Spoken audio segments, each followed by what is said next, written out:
Welcome to 845. Let's get started. I've been through it all, through the highs and the lows. Today's show, I wanted to talk about why your growth can end relationships. And when I say relationships, I'm talking about friendships, family relationships, and even, romantic relationships. The reason why is because when you start out in whatever relationship it is, you're meeting at a certain point. It's just, it's even hard to get at this certain point when you first start the relationship. You usually are able to have the opportunity or the chance at the relationship because you're somewhere in the same vicinity. It's like two magnets. If the magnets are close enough, you can feel the pull. But if they're too far, then there's nothing there. So that's the beginning step. And that's already hard enough to find. And then once you find somebody who's, cool enough and you have that, enough stuff in common, that's when you come together as the magnets will come together and your relationship kind of develops right there. It just starts. And as time goes on, the reason why you remain close to this person is because you still have enough stuff in common. Because, think about it. If you're not hanging out with if somebody's into skydiving all the time and you're into canoeing, well, you might meet up at like some kind of extreme sport event and maybe become cool. That's still somewhat close, but I'm talking about like skydiving and somebody's just like into cooking all the time. Like that's their thing. Chances are they're not going to cross paths and be close enough to even really even be in the same vicinity to meet each other. But when you do have that certain person where y'all have enough things in common, y'all say y'all go to the same gym or y'all same school or something. You're in the same place, so you get a chance to kind of cross paths and talk and realize that y'all both have something in common. And then from there, the relationship kind of starts. And as long as everything stays, for the most part, close enough or in range, if everything stays in range to where y'all still have enough things in common, then the relationship, happens. Continues. It continues. But over time, as us just being humans, we gotta grow. We gotta grow and we gotta branch out and try different things. And there's nothing wrong with that. That's supposed to happen. You're supposed to better yourself.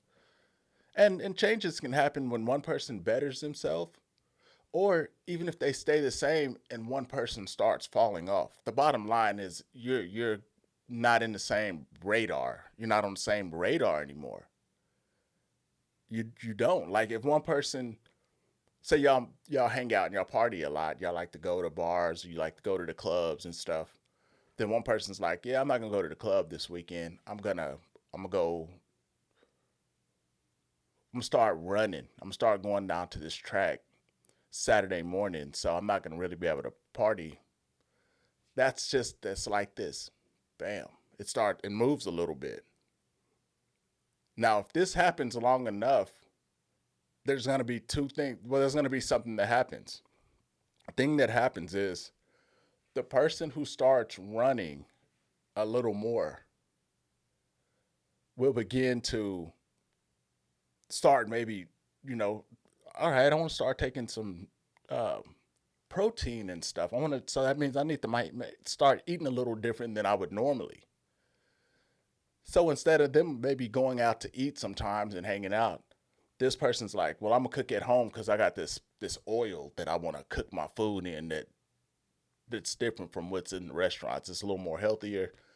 So that means the other person's gonna have to start changing how they are to accommodate this new person's growth. They used to like going to that restaurant all the time.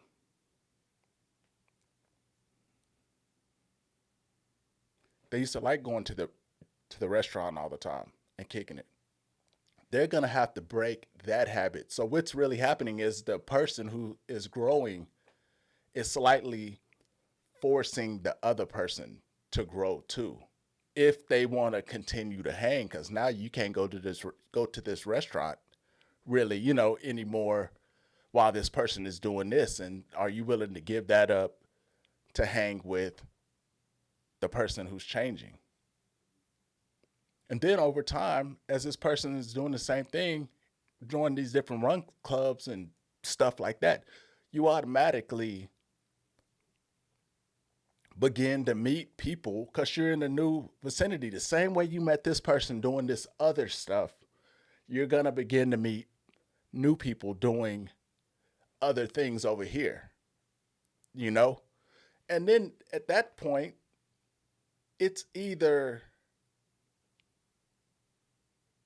this the person who's not really growing and still wants to continue to do the same thing, they're going to have to kind of grow in their own way. What should happen is this person should use their friend as motivation. Like, oh, I see them doing this. Let me figure out what I might want to do. It should be like y'all kind of both grow together. Because if you can grow together and move up around the same time, y'all can still be close enough, like those magnets, to still have that attachment because y'all can both talk about y'all's new experiences. Or maybe that person likes to run too. Now they need to kind of get off the couch, and maybe they could join that same run club and they can be doing this growth and getting better and kind of joining a new hobby together. So you have to both continue to stay around the same area to maintain that closeness. One person can't be moving and the other person can't really just be stagnant. Or, I mean, and at the same time,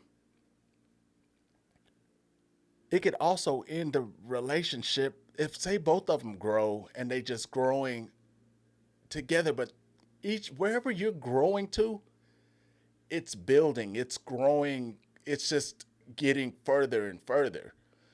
Then at some point, you pick a weekend during the summer to meet to go back to where y'all met. Not really met, but the things that y'all used to do. But you don't stay in that situation that long. You don't stay in that long because you have a whole nother thing. But it's cool to have a vacation to go back to reminisce and hang with your friend. That's not bad. That's usually a healthy type of relationship, where y'all both can respect each other. But what also ends relationships is the lack of support for the person that's growing.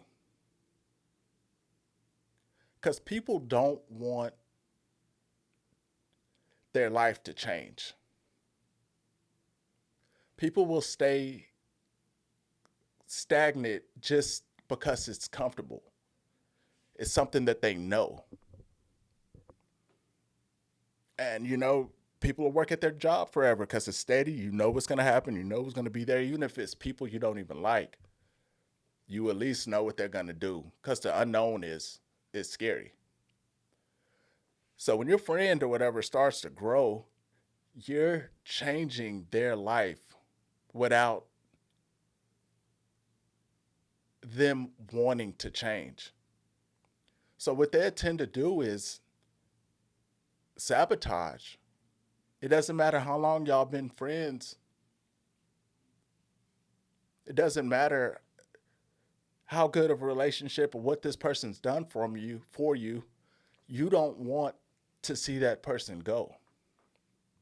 You don't want them to start joining this run club and not hanging out and then going to different run different trails in different cities. Just whatever it is that's pulling them away from you. A lot of people will selfishly and secretly try to destroy what that person is doing. And they'll do it in a hidden type of a way. And the way they get the information to be able to use against you or to manipulate how your progress is going is by relying on your friend who's growing, relying on that relationship that y'all have. So the person will fake act like they support this friend. They act like they support them. They'll be like, "Yeah, I'm so happy for you. So, what time are you going to wherever Houston for the uh, for the 5K or whatever?" And the person be like, "Oh yeah, I'm trying to leave Friday night, and I want to be there Saturday morning, something, whatever it is."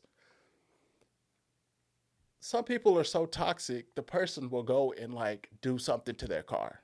And this is supposed to be your friend. And that's kind of a extreme one, but that's not really that extreme. People will do that. But on a lighter note, another way they'll manipulate is if they know their friend really cares about them, they'll be like, "Oh man, I don't feel good," or something, some kind of way to stop this person from going because they want to slowly break that down.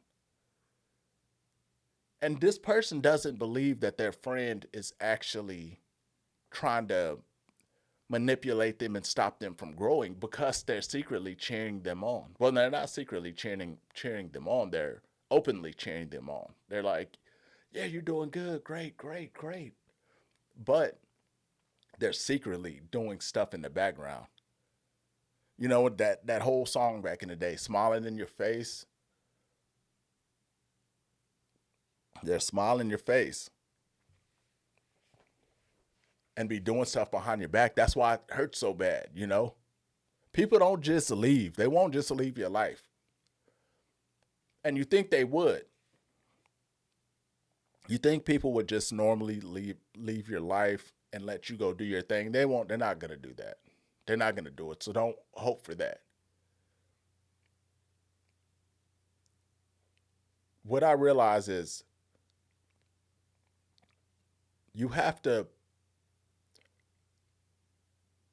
when you think of relationships and you're like they grow into something, you almost have to pick better than hoping it's growing into something. You got to pick closely in the beginning. The first like couple of like months or something, you got to be on it and watch and listen to what people are saying and watch what they're doing. Cuz most of the time people will say anything, but watch their actions. As their actions match up to what they're saying? And most of the time they're not going to. And the hardest part for you to do, because people don't, all right, we don't know who we're going to be and what we're going to do later in life. But what we do want is quality people around us for when or if we get there or whatever. I mean, it doesn't even have to be getting to somewhere big, it could be just doing something different than what you're doing now. How's this person going to be? You got to think about that right in the beginning when you're picking people for like relationships, especially like romantic relationships, but also friendships, because both of those can really destroy you or hold you back. So it's really about picking our friends and being able to say you super cool with somebody, but you kind of see them doing some stuff. Watch how they treat some of their other friends that they hang out with. Watch what stories they come back and tell you about them. That'll let you know who you're dealing with, because they're going to be doing that to you. But I'm going to end this right here. Till next time.